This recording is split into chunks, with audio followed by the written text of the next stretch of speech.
Hello दोस्तों, स्वागत है आप सभी का आपके अपने इस यूट्यूब चैनल चैंपियन वाला मैथ पे। आज की क्लास में जो है हम लोग साइंस के इम्पोर्टेंट क्वेश्चन आंसर को देखने वाले हैं, जो कि आपके चैप्टर नंबर 2 से होने वाला है। और ये फिजिक्स का चैप्टर नंबर 2। अगर एनसीईआरटी की बात करें, एनसीईआरटी की, तो ये हमारा कितना चैप्टर होने वाला है? चैप्टर नंबर 11 होने वाला है। ठीक है, ये भी कंप्लीट। और इसको जो है रट लेना है, बिल्कुल जी रट लेना है। बोर्ड एग्जाम के दृष्टिकोण से जो है बहुत महत्वपूर्ण प्रश्न है, तो इसको रट जाना है। ठीक है, चलिए जी हम लोग बढ़ते हैं। पहला प्रश्न आपके सामने है, कह रहा है खतरे का संकेत लाल रंग का क्यों होता है? खतरे का संकेत जो होता है वो लाल रंग का क्यों रखा जाता है? हम लोग काला भी रख सकते हैं, या कहे तो ग्रीन भी रख सकते हैं, ब्लू भी रख सकते हैं। तो आखिर हम लोग खतरे के रंग के रूप में जो है लाल रंग को ही क्यों रखते हैं?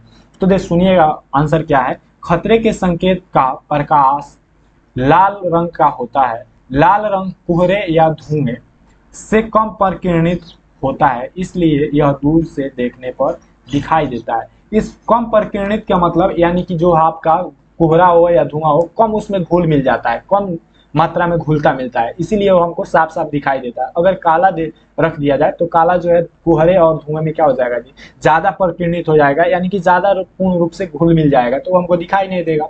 इसीलिए जो हम लोग खतरे के जो है संकेत के रूप में लाल रंग का उपयोग करते हैं। उम्मीद करते हैं ये समझ में आया होगा जी।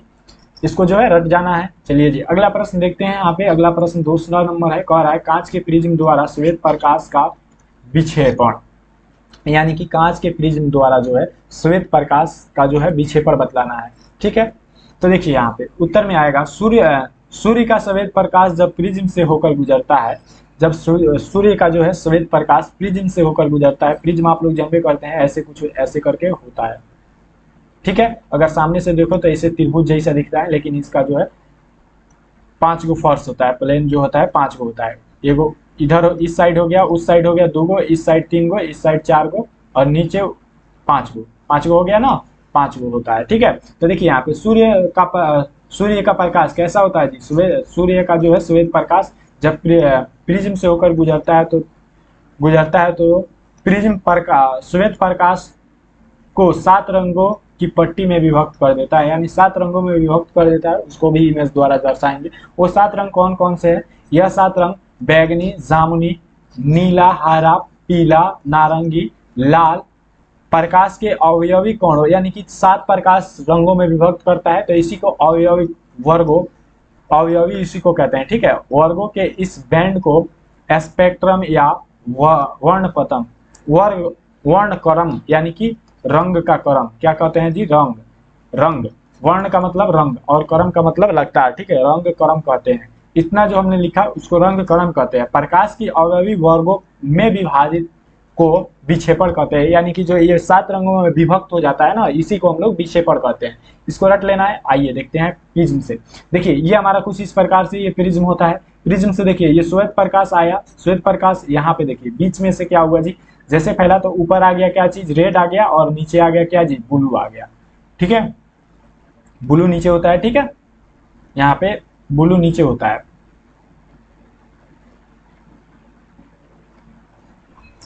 नीला जो होता है नीचे होता है। ठीक है, और जो है बीच में बाकी सब रंग होता है। इसी तरह से जो है ये हमारा प्रिज्म हो गया, और यहाँ से श्वेत प्रकाश आया, और यहाँ जो 7 रंगों में क्या हुआ जी? विभक्त हो गया। ठीक है, चलिए जी अगला प्रश्न यहाँ पे 3 नंबर देखते हैं। नेत्र की सामंजन क्षमता से क्या अभिप्राय है? यानी कि आपसे ये भी पूछ सकता है नेत्र की सामंजन क्षमता से आप क्या समझते हैं, या नेत्र की सामंजन क्षमता क्या है? ये तीनों प्रश्न बन सकता है, तो बिल्कुल टेंशन नहीं लेना है, आंसर एक ही होगा। मानव को दूर तथा पास की वस्तु पूर्णतः देखने के लिए नेत्र सुनियोजित, यानी कि नेत्र को जो है जो सिकुड़ाना और फैलाना, यानी कि मतलब आंख से जो है ऐसे मतलब आंख को बड़ा करके या छोटा करके क्या करना रहता है? देखना पड़ता है, करने पड़ते हैं, यानी कि देखने के लिए जो है करना पड़ता है आंख को छोटा बड़ा। इस प्रकार मानव के अभिनेत्र लेंस की वह क्षमता जिससे वह अपनी फोकस दूरी को सुनियोजित, यानी कि घटा बढ़ा कर लेता है, यानी कि घटा बढ़ा सकता है, उसे हम लोग क्या कहते हैं जी? सामंजन क्षमता कहते हैं। सिंपल सा भाषा है, मानव को दूर तथा पास की वस्तु पूर्णतः देखने के लिए नेत्र की सुनियोजित करने पड़ते हैं, नेत्र को संयोजित करने पड़ते हैं। इस प्रकार मानव के अभिनेत्र लेंस की वह क्षमता जिससे वह अपनी फोकस दूरी को सुनियोजित सुनियोजित कर लेते हैं, समंजन क्षमता कहलाता है। सिंपल सा भाषा है जी, इसको जो है इसको भी रट लेना है, VVI है, ठीक है, इसको भी रट लेना है। इसमें जो है कोई बकवास का प्रश्न नहीं लाए हैं जी। इसको देखिएगा, अंतिम पंक्ति में बैठा किसी विद्यार्थी को श्यामपट पढ़ने में कठिनाई होती है। यानी कि जो बोर्ड पर लिखा हुआ है, मान लीजिए बोर्ड पे अगर कोई विद्यार्थी पीछे बैठ करके पढ़ रहा है, अगर बोर्ड पे कुछ लिखा हुआ है, यह जो है विद्यार्थी को जो है क्या दिखाई देता है, पढ़ने में क्या होता है जी, कठिनाई होती है। यह विद्यार्थी किस दृष्टि दोष से पीड़ित है, इसे किस प्रकार संशोधित किया जा सकता है। यानी कि कोई भी विद्यार्थी जो है पीछे बैठा हुआ है और वो बोर्ड को देख रहा है, बोर्ड पे जो है उसको जो शब्द लिखा हुआ है वो साफ साफ नहीं दिखाई दे रहा है, यानी कि बोर्ड से वो दूर बैठा हुआ है। तो जब दूर बैठा हुआ है तो उसे क्या होगा जी, निकट दृष्टि दोष होगा, अपोजिट चलता है। तो इस विद्यार्थी को क्या हुआ जी, निकट दृष्टि दोष हुआ है। और निकट दृष्टि दोष को जो है मतलब संशोधित यानी कि दूर करने के लिए उपयुक्त अवतल लेंस की जो है आवश्यकता होती है। क्या चीज की उपयुक्त जरूरत होती है जी, अवतल लेंस लगता है किसमें, निकट दृष्टि दोष में, ठीक है।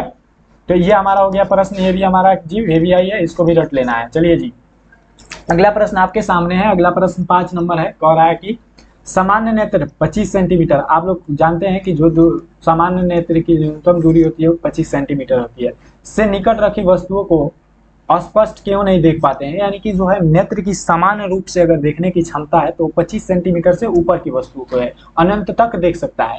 तो वही पूछ रहा है आखिर 25 सेंटीमीटर के नीचे की वस्तुओं को क्यों नहीं देख सकता है हमारा नेत्र। तो सुनिएगा क्या आंसर है, समझ के जो है क्या करना है जी, इसको याद कर लेना है, ठीक है।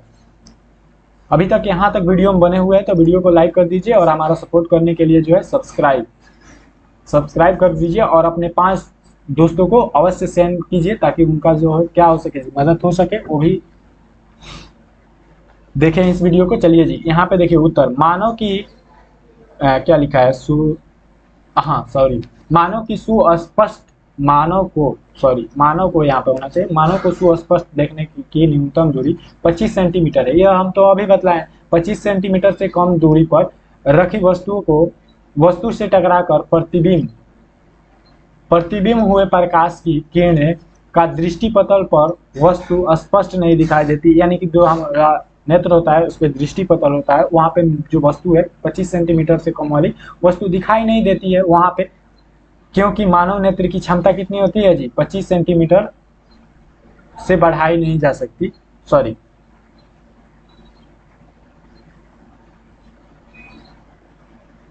25 सेंटीमीटर से यहाँ पे होना चाहिए सामान्य नेत्र 25 सेंटीमीटर की रखी दोस्तों से कम निकट,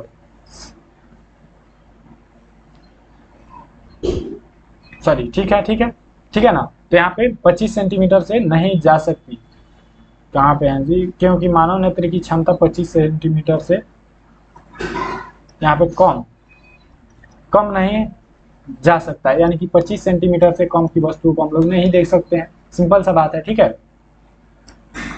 चलिए जी, अगला प्रश्न देखते हैं। यहाँ पे अगला प्रश्न आपके सामने है, जब हम नेत्र से किसी वस्तु की दूरी को बढ़ा देते हैं, जब हम नेत्र, यहाँ पे नेत्र होना चाहिए, नेत्र थोड़ा टाइपिंग मिस्टेक हो गया, नेत्र से किसी वस्तु की दूरी को बढ़ा देते हैं तो नेत्र में प्रतिबिंब की दूरी का क्या होता है।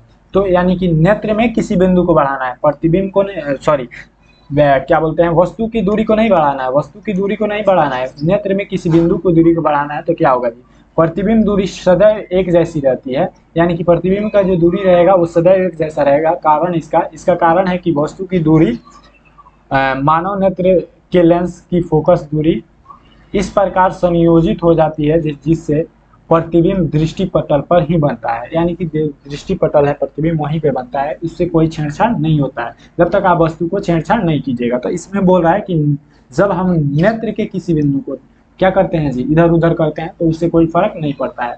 चलिए जी, अगला प्रश्न आपके सामने है, ये भी बहुत महत्वपूर्ण प्रश्न है, इसको भी जो है आप लोग क्या कीजिएगा जी, रट लीजिएगा। तारे क्यों टिमटिमाते हैं, उत्तर में आइएगा। पृथ्वी के वायुमंडल का अपवर्तनांक निरंतर परिवर्तित होते रहता है, अपवर्तनांक जो है वायुमंडल का निरंतर परिवर्तित होते रहता है। आंखों में प्रवेश करने वाले तारों का प्रकाश निरंतर अपवर्तन के कारण और अनियमित रहता है यानी कि बदलता रहता है, उस झिलझिलाहट के कारण जो है तारे क्या होते हैं जी, टिमटिमाते हुए नजर आते हैं। अपवर्तन के कारण इधर अप डाउन होते रहता है क्या चीज जी, तारे का रोशनी। इसीलिए हम हमें वो कैसे दिखाई देते हैं कि टिमटिमाते हुए दिखाई देते हैं। ठीक है, ये भी हमारा इंपॉर्टेंट है, इसको भी जो है इंपॉर्टेंट लगा लीजिएगा। ठीक है ना। चलिए जी, अगला प्रश्न यहाँ पे ग्रह पे आ गया जी। ग्रह, ग्रह क्यों नहीं टिमटिमाते, यानी कि तारे टिमटिमाते हैं, ग्रह क्यों नहीं टिमटिमाते, जबकि दोनों की बात करें तो दोनों सेम ही है, लेकिन दोनों अलग अलग इसलिए है कि वो बहुत दूरी पर, तारे जो होते हैं बहुत दूरी पर होते हैं, बहुत सारे, बहुत मीलों दूरी पर होते हैं, और ग्रह थोड़ा उससे नीचे होते हैं। तो यहाँ पे देखिए उत्तर में आपके सामने है, ग्रहों की स्थिति तारों, यहाँ पे फिर देखिए मिस्टेक हो गया, तारों की तुलना में हमारी पृथ्वी के करीब होती है, यानी कि जो हमारी पृथ्वी है उससे करीब है क्या चीज, ग्रह, ग्रह, लेकिन तारे बहुत दूर है। और इस कारण से ग्रह हमें एक बड़ा स्रोत के रूप में दिखाई देता है, यानी कि बड़ा दिखाई देता है, जिसके जबकि तारे एक छोटे बिंदु जैसे दिखाई देते हैं। जब ग्रह की रोशनी वायुमंडल से गुजरती है तो वायुमंडल का प्रभाव सभी दिशाओं में फैले हुए उनके बड़े आकार के कारण संतुलित हो जाता है। इस पे भी अपवर्तन लगता है, लेकिन क्या होता है जी, ये बड़ा होता है और पृथ्वी के नजदीक होता है, जिसके कारण से इस पे उतना काम नहीं कर पाता, इसलिए ये टिमटिमाता नहीं है बस। तो ये इसी, तो यहाँ पे देखिए, इससे इनकी रोशनी में उतार चढ़ाव, यानी कि जो है, और इनकी रोशनी जो है कभी कम बेस नहीं होती है, और ये जो है स्थिर नजर आते हैं, इसीलिए जो है तारे नहीं टिमटिमाते हैं। बस सिंपल सा आंसर। चलिए जी, अगला प्रश्न देखते हैं। यहाँ पे देखिए, सूर्योदय के समय या सूर्य रक्त क्यों दिखाई देता है, यानी कि सूर्योदय जो होता है सुबह होता है, उस समय जो देखिएगा आप, सूर्य बहुत लाल दिखाई देता है। तो क्यों दिखाई देता है, आइए समझते हैं। सूर्योदय एवं सूर्यास्त, सूर्योदय है यानी कि सूर्य उगता हो या डूबता हो, दोनों समय में अगर आपसे पूछ दे तो दोनों समय का आंसर यही है। देखिए, सूर्योदय अथवा सूर्यास्त के समय सूर्य क्षितिज पर होता है, उस स्थिति में सूर्य की किरणें पहले पृथ्वी के वायुमंडल में वायु की मोटी परत तक पहुंचती है, उसके पश्चात हमारी आंखों तक पहुंचती है। कम तरंगदैर्घ्य के प्रकाश अधिकतर भाग का वायुमंडल के कोणों द्वारा प्रकीर्णित हो जाता है। इस प्रकार केवल लंबी प्रकाश किरणें लाल हमारे नेत्रों में प्रवेश करती है और हमें सूर्य रक्ताभ दिखाई देता है। जो कम वाली प्रकाश होती है वो क्या होती है जी, हमारे आंखों तक नहीं पहुंच पाती है, प्रकीर्णन उसका हो जाता है तो हमारी आंखों तक नहीं पहुंच पाती है। लेकिन जो सबसे लाल होता है, जैसे हमने पीछे बतलाया कि आखिर हम लोग लाल रंग का ही प्रयोग क्यों करते हैं खतरे के रूप में, तो क्या होता है जी, जब ज्यादा लाल रहेगा तो हमें बहुत स्टिक दिखाई देगा, यानी कि बहुत बढ़िया से दिखाई देगा। इसीलिए जो है, जो पूरा लाल भाग होता है वो हम लोग को दिखाई देता है, बाकी सारा भाग नहीं दिखाई देता है। इसीलिए सूर्योदय या सूर्यास्त के समय सूर्य क्या दिखाई देता है, रक्त के जैसा दिखाई देता है। आइए प्रश्न देखते हैं। ऑब्जेक्टिव प्रश्न है, जो नेत्र निकट स्थित वस्तुओं को साफ नहीं देख सकता, उस नेत्र में होता है कैसा दोष होता है जी, निकट की वस्तु को नहीं देख ले तो उसको दृष्टि दोष कैसा होता है, दूरदृष्टि दोष होता है। ऑप्शन ए बिल्कुल करेक्ट आंसर हो जाएगा, दूरदृष्टि दोष। ठीक है, ये हमारा करेक्ट आंसर हो जाएगा। क्या चीज जी, दूरदृष्टि दोष। निकट की वस्तु को नहीं देख पाता, निकट दृष्टि दोष, यानी जो सॉरी यहाँ पे गलत आंसर है जी, यहाँ पे दूरदृष्टि दोष होना चाहिए। जो नेत्र निकट स्थित वस्तु को साफ नहीं देख पाता, यानी कि निकट की वस्तुओं को नहीं देख पाता, वो हमारा दूरदृष्टि दोष होता है। तो यहाँ पे गलत आंसर आया है, तो बिल्कुल यहाँ पे ए बिल्कुल सही आंसर हो जाएगा। चलिए जी, दूसरा, चंद्रमा पर खड़े अंतरिक्ष यात्री को आकाश प्रतीत होता है कैसा जी, कैसा, काला दिखाई देता है। यहाँ पे डी फॉर डॉग बिल्कुल करेक्ट आंसर हो जाएगा, डी होगा, बी नहीं होगा, डी होगा। चलिए जी, अगला प्रश्न देखते हैं। यहाँ पे 3 नंबर, निकट दृष्टि दोष का निवारण किस लेंस से होता है। निकट दृष्टि दोष का, यानी कि निकट मतलब कि दूर की वस्तु दिखाई नहीं देती है, दूर की वस्तु दिखाई नहीं देती है, तो थोड़ा देर पहले बतलाया किसका प्रयोग होता है, अवतल लेंस का। यहाँ पे लेंस लगा लीजिएगा, लेंस हो जाएगा, सब में लेंस लगा लीजिएगा, लेंस। ठीक है, यहाँ पे भी ठीक है, यहाँ पे क्या हो जाएगा जी, बी हो जाएगा। चलिए अगला प्रश्न देखते हैं। स्पेक्ट्रम पर किस रंग की किरण झुकाव अधिक होता है, किस रंग की किरण का जो है झुकाव अधिक होता है, तो किस रंग का होता है जी, तो हमारा बैगनी होता है, बैगनी। वेगनी होता है। चलिए जी अगला प्रश्न आपके सामने है 5 नंबर, प्रकाश के किस रंग का तरंगदैर्ध्य सबसे अधिक होता है? तो किस रंग का होता है जी? लाल रंग का तरंगदैर्ध्य सबसे अधिक होता है, इसलिए हम लोग को क्या जी लाल रंग आसानी से दिख पाता है। तो क्या हो जाएगा? C4 कैट बिल्कुल करेक्ट आंसर हो जाएगा। जो लोग अभी तक देख रहे हैं वो लोग क्या करेंगे जी, वीडियो को लाइक करेंगे, चैनल को जो सब्सक्राइब, और अपने दोस्तों के पास जो है शेयर जरूर से करेंगे, अपने पास दोस्तों के पास लगभग शेयर करेंगे। और पीडीएफ के लिए जो है टेलीग्राम पे सर्च कीजिएगा ये नाम, क्या चीज जी, जिस चैनल पे देख रहे हैं चैंपियन वाला मैथ, ठीक है ना। चलिए जी अगला प्रश्न देखते हैं। यहाँ पे आपके सामने है, मानव नेत्र जिस भाग पर किसी वस्तु का प्रतिबिंब बनाता है वो होता है, कौन सा भाग होता है जी? तो वो हमारा दृष्टि पटल होता है, वहीं पे क्या होता है जी प्रतिबिंब बनता है दृष्टि पटल पे। क्या हो जाएगा? डी फॉर डॉग, बिल्कुल करेक्ट आंसर डी हो जाएगा, डी, बी नहीं जी डी हो जाएगा, ठीक है। चलिए जी डी फॉर डॉग हो जाएगा। अगला प्रश्न देखते हैं यहाँ पे 7 नंबर, किसी वस्तु का प्रतिबिंब आंख के जिस भाग पर बनता है वह है, क्या चीज, किस चीज पे बनता है? तो यहाँ पे रेटिना पे बनता है, या क्या हो जाएगा? बी फॉर बॉल, बिल्कुल करेक्ट आंसर हो जाएगा रेटिना, रेटिना। चलिए जी फटाफट आंसर की तरफ बढ़ते हैं, क्वेश्चन के साथ आंसर। मानव नेत्र के किस प्रकार का लेंस पाया जाता है? सॉरी, मानव नेत्र में किस प्रकार का लेंस पाया जाता है? तो किस प्रकार का उत्तल लेंस पाया जाता है यहाँ पे जो है, क्या हो जाएगा जी? ए फॉर एप्पल, बिल्कुल करेक्ट आंसर हो जाएगा। अगला प्रश्न देखते हैं यहाँ पे, स्पेक्ट्रम प्राप्त करने के लिए किसका उपयोग होता है? तो किसका उपयोग? प्रिज्म का उपयोग होता है, डी फॉर डॉग, बिल्कुल करेक्ट आंसर हो जाएगा डी फॉर डॉग। अगला प्रश्न है, दृश्य प्रकाश में किस वर्ण का तरंगदैर्ध्य अधिक होता है? तो किस वर्ण का होता है जी? लाल वर्ण का होता है, बिल्कुल करेक्ट आंसर। किसका तरंगदैर्ध्य अधिक होता है? तो लाल रंग का, लाल, याद रखिएगा। अब चलिए जी 11 नंबर देखिए फिर से, सामान्य नेत्र के लिए सुस्पष्ट दर्शन की न्यूनतम दूरी क्या होती है? 25 सेंटीमीटर, देखिएगा 25 सेंटीमीटर। ए फॉर एप्पल हो जाएगा यहाँ पे, सॉरी मीटर मार दिए हम ही गलती कर दिए जी। यहाँ पे सी फॉर कैट हो जाएगा, क्योंकि सेंटीमीटर मीटर देखिएगा ध्यान से, यूनिट देखना बहुत जरूरी है। चलिए जी अगला प्रश्न देखते हैं 12 नंबर, मानव नेत्र जिस भाग पर किसी वस्तु का प्रतिबिंब बनाता है वह क्या है जी? क्या बतलाए हैं, क्या है? दृष्टि पटल है, थोड़ा देर पहले एक प्रश्न में आया था, ठीक है, कोनो दिक्कत नहीं है। चलिए जी अगला प्रश्न देखते हैं, मानव नेत्र अभिनेत्र लेंस की फोकस दूरी समायोजित कर विभिन्न दूरियों पर रखी वस्तुओं को फोकसित कर सकता है, ऐसा पाने का कारण है, क्या कारण है जी? तो समांजन है, क्योंकि उसी के कारण जो है हम अपने आंखों को आराम से कि मतलब कोई वस्तु को अप डाउन करके देख सकते हैं। चलिए जी अगला प्रश्न आपके सामने है 15 नंबर, अभिनेत्र लेंस की फोकस दूरी में परिवर्तन किया जाता है, किसके द्वारा किया जाता है जी? पक्षमाभी पेशियों के द्वारा। किसके द्वारा परिवर्तन किया जाता है? पक्षमाभी पेशियों के द्वारा अभिनेत्र की जो है फोकस दूरी में परिवर्तन किया जाता है। थोड़ा फास्ट इसलिए पढ़ा रहे हैं क्योंकि आप लोगों को जो इसमें क्या देखना है जी? आंसर देखना है। ऐसे होता लाइव होता तो आप लोग क्या करते जी? आंसर देते तो हम थोड़ा वेट करते आप लोग का। चलिए जी अगला प्रश्न यहाँ पे देखते हैं, प्रश्न संख्या, क्योंकि टाइम बर्बाद करने से क्या फायदा है? सॉरी यार, पहले आंसर आ गया। चलिए जी 15 नंबर, 15 में एक स्वस्थ आंख की के दूरी बिंदु होता है, तो एक स्वस्थ आंख की दूरी बिंदु अनंत से 25 सेंटीमीटर या 25 सेंटीमीटर से अनंत, 25 सेंटीमीटर से अनंत होता है, ठीक है। चलिए जी अगला प्रश्न देखते हैं, 15 में देख रहे थे, 15, 16 नंबर देखिए, किसी दृष्टि दोष को अवतल और उत्तल दोनों लेंस से बने फोकस दूरी लेंस द्वारा संयोजित किया जाता है, कैसा दृष्टि दोष है जी?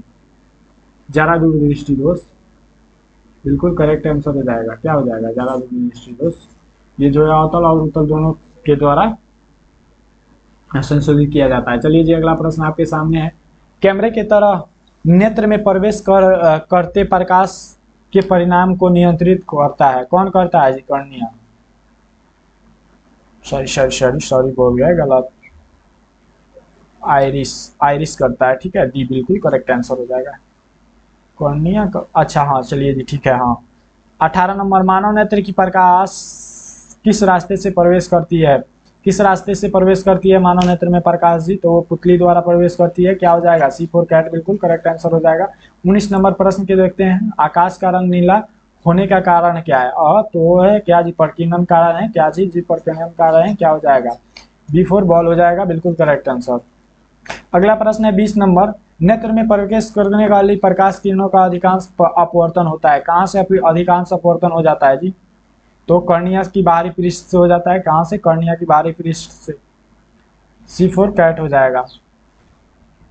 चलिए जी, यहाँ पे था 20, यहाँ पे 20 ऑब्जेक्टिव प्रश्न था और 9 वो जो है सब्जेक्टिव था। तो उम्मीद करते हैं ये क्लास आप लोगों को पसंद आया होगा। पसंद आया होगा जो है तो फटाफट से लाइक करिए, अपने दोस्तों के पास जो है शेयर करिए और चैनल को सब्सक्राइब करना तो भूलना नहीं है जी। ठीक है, चलिए अगली क्लास में फिर मिलते हैं किसी अगले नए वीडियो के साथ। तब तक के लिए खुश रहिए, मुस्कुराते रहिए और जो है मन लगाकर